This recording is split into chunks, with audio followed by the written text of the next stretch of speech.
আমাদের বাসায় কাজ করা যাবে না, তুই কাজ ছেড়ে দে। তুই যে আমার স্কুল লাইফে থাকতে গোপন কথা কইছিলি, আমি কিন্তু ভুলি নাই, আমার অনেক মনে আছে। এই মেয়েকে কাজে মেয়ে রাখা যাবে না, তুমি ওকে চিনবে না, ও প্রচুর ফাজিল। তোমার তুই আগের থেকে চিনতি নাকি মেয়ে? ভালোই হলো, তোরা একজন একজনকে আগের থেকেই চিনিস। তোর এখানে কাজ করা লাগবে না। আর বান্ধবীকে কখনো বাসার কাজের মেয়ে হয় নাকি? আমার জায়গায় যদি অন্য কেউ কাম করতো তাহলে কি তুই না করতে পারতি?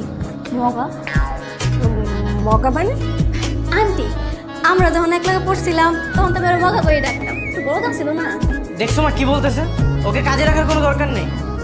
কিরে, আমি সবসময় দেখাইছি বন্ধু বন্ধুকে কামের জোগাড় করে দেয়, আর ওই জায়গার মধ্যে তুই আমার চাকরি খাইতে চাইতেছস? তুই তো আমার বন্ধু না, আমার বন্ধু না, আমার কলঙ্ক। তাই বলে তুই আমার মারবি?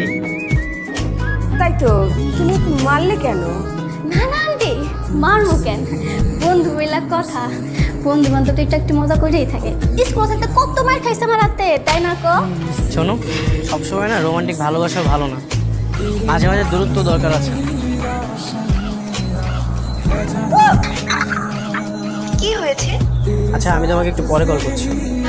কি রে মগা, গার্লফ্রেন্ড লাগা থাকস? মায়াগো কোনটা পাইলাম? তুই এখানে কি করছিস? আমি আমি তো তোর চা দিতে এলাম, কিন্তু তুই মধুর রসে তো দুই বে আসো, এখন তো তোর কাছে চা মতো লাগবে। আমি তোকে একবারও বলেছি আমি চা খাবো? মা, তোর ভালো লাগবো কেন? আমি তোর বান্ধবী না, আর তোকে বাড়ির কামের মেয়ে হিসেবে তো এগুলো আমার দায়িত্ব। তুই এখান থেকে যা, আমাকে একদম বিরক্ত করবি না, যা। কেন কেন? আমি গেলে তারপর গার্লফ্রেন্ডের কথা বলবি? সমস্যা নেই, আমার সামনে কম, সমস্যা নেই কম। সমস্যা আছে, কাজের মেয়ের সামনে কি আমি গার্লফ্রেন্ডের সাথে কথা বলবো? ওই মগা, আমার সামনে কথা বলে সমস্যা কি? আমি কি তোর গার্লফ্রেন্ডে নিয়ে যাবো? আমি কি পোলা মানুষ? দেখ তোর হাত কিন্তু বেশি চলতেছে। চল লাগে কিছু হইতো মায়, তুই মিশা খাটো তো দিকা। এই আমি কোনো ছবি তুলবো না, তুই এখান থেকে যা। কষাই কিন্তু দেখা থাপুর মার বাবার, দাঁড়া দিকে। কি এটা? এটা একটা ছবি। সেটা তো আমিও দেখতে পাচ্ছি। এই মেয়েটাকে, আর তোমার সাথে এইভাবে ঘেঁষাঘেঁষি করে কেন ছবি তুলেছে? আবার সেটা ফেসবুকে আপলোড দিয়ে ক্যাপশন দিয়েছে, me and my sweet friend. কেমন লাগছে বন্ধুরা? আবার সেটা তোমাকে ট্যাগও করেছে। ও তো শাপলা, আমাদের বাসার কাজের মেয়ে। ছি ছি রে ছি, এটা কাজের মেয়ে তোমার ফ্রেন্ড? আসলে হয়েছে কি, ও আমার ফ্রেন্ড, আমরা দুজন একই স্কুলে 2 বছর পড়েছিলাম। একবার বলো ফ্রেন্ড, আবার বলো বাসার কাজের মেয়ে। তো রাগ করবো না? তুই আমার পারমিশন ছাড়া আমার ছবি ফেসবুকে আপলোড করেছিস, একবার আমাকে জিজ্ঞাসা করেছিস? ও মা, তোর জিজ্ঞেস করার লাগবো কেন? তুই কি মা আমার নতুন পর্দা করছ নাকি যে তোর ছবি আমার ছাড়া যাবো না? তোকে না আমার ফেসবুক ফ্রেন্ড লিস্টে নেওয়াটাই ভুল হয়েছে। তোর লগে ফালতু কথা করার টাইম আমার নাই, আমি গেলাম। না তুই যাবি না, তুই এখানেই দাঁড়া, আর আমার ছবিটা তোর ফোন থেকে এক্ষুনি ডিলিট কর। করবো না? কি করবি? কি ডিলিট করবি না? দাঁড়া, এখানেই দাঁড়া। দেখ শাপলা, তুই যদি আমার সাথে সবসময় এমন করিস, আমি তো তোর সাথে আর কথা বলবো না। ঠিক আছে, তুই যদি আবার একটা শর্তে রাজি থাকস তাইলে তোর কোনোদিন আমি আর মগা রাখতাম না। কি শর্ত? আমার কিছু দামি দামি ড্রেস কিনা দিবি, তাইলে কোনোদিন তোর মগা রাখতাম না। প্রমিস, যা। সত্যি তো? 100%। ঠিক আছে, যা কাজকর্মগুলো শেষ করে রেডি হয়ে নে, আমি তোকে আজই শপিংয়ে নিয়ে যাবো। সত্যি? হুম। ঠিক আছে মগা, যাইতেছি। তুই আবার আমাকে মগা বলছিস কেন? এখন তো কিনা দেস নাই, আগে কিনা দে, তারপরে মগা রাখতাম না। আসি। আচ্ছা কত, আমার কোন কোন জিনিস তোর অনেক ভালো লাগে? কি হলো বলো, তোমার কাছে ওর কোনটা সব থেকে বেশি ভালো লাগে? সুইটি, তুমি তুমি এখানে কেন, বিরক্ত করলাম নাকি? অবাক হচ্ছে মনে হচ্ছে অনেক। শপিং করতে যাচ্ছিলে? হ্যাঁ, তুমি তো কখনো আমার সাথে শপিং এ আসতে চাও না, আর আজ একেবারে কাজের মেয়ের সাথে শপিং করতে চলে এসেছো। আমি কাজের মেয়ে না তো, আমি আর বান্ধবী। ক এই মেয়ে চুপ করো, আমি তোমার সাথে কথা বলছি না। আমার নিয়ে কথা কইলে আমি তো সাইডে কথা বলবো না। তোমার সাথে আমার আর কোনো সম্পর্ক নেই। আজ থেকে তুমি আমাকে কল বা টেক্সট কিছু করবে না। ব্রেকআপ। সাদিয়া, কতদিন থাকবো? তুমি যে এসেছো আমার যে কি ভালো লাগছে জানো না। তাই এত খুশির কারণ কি শুনি? সেটা তুমি বুঝবে না। তাহলে কে বুঝবে? না মানে সেটাও তুমি বুঝবে, আর তুমি যদি না বুঝো আমি তোমাকে বুঝিয়ে দেবো। মাঝে মাঝে রোমান্টিক মেসেজ পাঠানো, নাটক মুভির রোমান্টিক দৃশ্যের সিন পাঠানো, এটাই তার কারণ। দেখ কাল সাদিয়াকে নিয়ে আমি রেস্টুরেন্টে যাব, আর ওখানে আমি ওকে প্রপোজ করব। তুই কিন্তু কোনো ঝামেলা করবি না। কি কালকে প্রপোজ করবি এত তাড়াতাড়ি? হ্যাঁ, তুই ওর সামনে আমাকে তুই বলেছিস, এই জন্য ও অনেক মাইন্ড করেছে। নেক্সট টাইম এমন কিছু যেন না হয়। এগুলা করলে মানে ট্যাক্সস? হ্যাঁ, কথাটা মনে রাখিস। এই ফুলগুলো তোমার জন্য। ফুল? হঠাৎ রেস্টুরেন্টে নিয়ে এসে ফুল দেওয়ার শখ হলো কেন? সেগুলো আমার ভালোবাসার প্রতীক।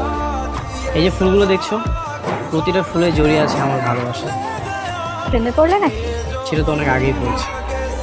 আগে বলনি কেন? কারণ এতদিন তার অন্য একজনের সাথে রিলেশন ছিল, তাই তোমাকে প্রয়োজন পড়েনি।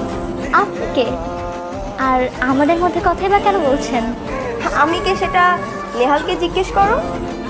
নেহাল কে উনি? ও আমার ফ্রেন্ড। ফ্রেন্ড? বাহ, ব্রেকআপ হতে না হতেই গার্লফ্রেন্ড থেকে ফ্রেন্ড হয়ে গেলাম। মানে ব্রেকআপ মানে? উনি তোমার গার্লফ্রেন্ড ছিল, তুমি ওর সাথে প্রেম করতে? মানে আসলে হয়েছে কি, আরে এত মানে মানে না করে কইয়া দে, আগে ওর লগে প্রেম করতে, এখন ওরে বাদ দিয়ে ওর লগে প্রেম করবি ক? এই তুই এখান থেকে যা। ক্যারেক্টারলেস, তোমার সাথে আমার কথাই বলতে ইচ্ছে করছে না। এই মেয়েকে এই বাসায় আর কাজে রাখা যাবে না। মাকে বলো আজ এই মেয়েকে এই বাসা থেকে বের করে দিতে। মানে কি শুধু শুধু ওকে বিদায় করে দিব কেন?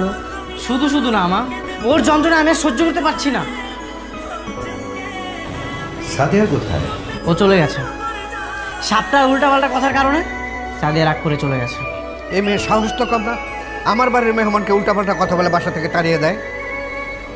মা, তুমি ওকে এক্ষুনি চলে যেতে বলো। আচ্ছা, এই সামান্য ব্যাপারে মাথা গরম করে লাভ আছে? হ্যাঁ, ওর কথা হচ্ছে বাড়ির সব কাজ করা, সেটা তো ঠিকঠাক মতনই করছে। থাক আন্টি, আমার হলে যেহেতু এত সমস্যা, আমি কালকে সকাল সকাল বাড়িতে চলে যাব। সকাল যেন সকালই হয়, সকাল যেন দুপুর না হয়ে যায়। কেন রাখছো? কিছু কইবা? মা বলছিল বাসার সব কাজকর্ম বন্ধ হয়ে যাচ্ছে, তোমাকে ফিরে যেতে হবে। ও বাবাকে মা ম্যানেজ করবে, আর আমি তোমাকে নিয়ে যেতে এসেছি। চলো। কিন্তু আমি তো যাবো না। কেন? এমনি যাবো না, যে বাড়ি থেকে একবার অপমান হওয়ার পর বাইরে গেছি, ওই বাড়িতে আমি দ্বিতীয়বার পা রাখবো। তোমাকে আর আমি অপমান করবো না। সমস্যা তো এক জায়গায় রয়েছে। কি সমস্যা? আগে তুমি কও, তুমি কিছু মনে করবে না? কিছু মনে করবো না, বলো। আমি না কেন জানি তোমার পাশে অন্য কোনো আমি সহ্য করতে পারি না। মানে তুমি যে মেয়ের লোকে প্রেম করো, আমার কেন যেন ওর উপর হিংসা লাগে। যদিও আমি জানি আমার হিংসা করার কিছু না, কিন্তু আমি না মানতে পারি না। আমি নিজের অনেকবার বোঝানোর চেষ্টা করছি, তুমি বড় লোক আর আমি গরিব ঘরের মাইয়া, আঙ্গবির থেকে কোনো কিছু হওয়ার না। তারপর আমার মন তো মানে না। আমার মনটা আমি কোনোভাবে বুঝাইতেই পারি না। মানে? মানে আমি হয়তো তোমার অনেক পছন্দ করে ফেলাইছি, ভালোবাসা কইতে পারো, কিন্তু লাভ কি? তুমি তো আর আমার ভালোবাসো। এইসব তুমি কি বলতেছো? আমি তোমাকে নিয়ে এগুলো ভাবি না। আর তোমার সাথে প্রেম ভালোবাসা এগুলো তো প্রশ্নই আসে না।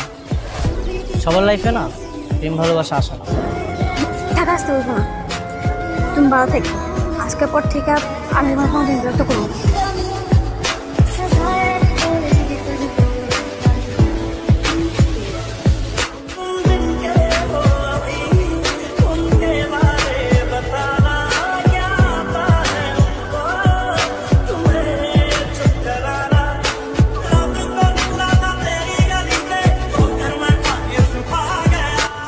ডাক্তার তো বলেছে ও যদি ঠিকমতো খাওয়া দাওয়া করে, ওর চিকিৎসা যদি ঠিকঠাক মতো হয়, তাহলে ও ধীরে ধীরে সুস্থ হয়ে যায়। আপনার তোর বন্ধু, ও যদি আসতো আর ও সব কিছু ঠিকঠাক মতো গুছিয়ে নিতে পারতো। ওকে কল করো, দেখো আসো কিনা। নেহালের মা। আন্টি কেমন আছেন? আর আমার থাকা মা, নেহালের অ্যাক্সিডেন্টের পর সব কিছু এলোমেলো হয়ে গেছে। কি? নিহাল অ্যাক্সিডেন্ট করছে মানে? কবে? এই তো 15 দিন হবে। ওর পা দুটো অকেজো হয়ে গেছে মা, একদম চলাফেরা করতে পারছে না। তুমি কি একটু আসবে আমার এখানে? জি আন্টি, আমি আইতাছি। আচ্ছা ঠিক আছে।